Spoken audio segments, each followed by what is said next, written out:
ఈరోజు అల్లం నేను ఎక్కువ రోజులు ఎలా స్టోర్ చేసుకోవాలనేది చూపిస్తా. ఎప్పుడైనా అల్లం నీట్‌గా తీసుకొని శుభ్రంగా కడిగి కొద్దిసేపు ఆరనివ్వాలి. మనం అల్లం ఎంత క్వాంటిటీ తీసుకుంటే ఎల్లిపాయలు అంత క్వాంటిటీ అంటే ఇంకెక్కువ ఎల్లిపాయలు ఎక్కువ క్వాంటిటీ తీసుకోవాలి మనం. అల్లంకి తగ్గట్టు కాకుండా ఎల్లిపాయలు ఎక్కువ తీసుకోవడం వల్ల చాలా తొందరగా ఖరాబ్ అవ్వకుండా ఉంటది. అండ్ ఇంకొక చిట్కా వచ్చేసి నేను లాస్ట్‌లో చెప్తా అది మీకు. తర్వాతకి ఫస్ట్ ఆఫ్ ఆల్ అల్లము కొంచెం ఉప్పేసి దాన్ని గ్రైండ్ చేసిన తర్వాత ఆ తర్వాతకి వెల్లుల్లిపాయలు వేయాలి. అప్పుడు మొత్తం పేస్ట్ లాగా అయిపోయిన తర్వాత మంచిగా పేస్ట్ లాగా అయిపోయిన తర్వాత ఎప్పుడైనా అల్లాన్ని ప్లాస్టిక్ డబ్బాలలో మన స్టీల్ డబ్బాలలో స్టోర్ చేయొద్దు. గాజు దాంట్లో స్టోర్ చేయండి.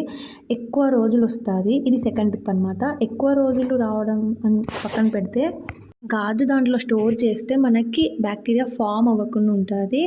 అండ్ ఇగో ఒక్క నిమ్మకాయ సగం నేను ఈ క్వాంటిటీకి సగంలో కొంచెం ఒక 10-15 డ్రాప్స్ వేసాను అనమాట. ఎక్కువ వేయలేదు. వేసేసి మొత్తం కలిపేసి స్టోర్ చేసుకోవాలి.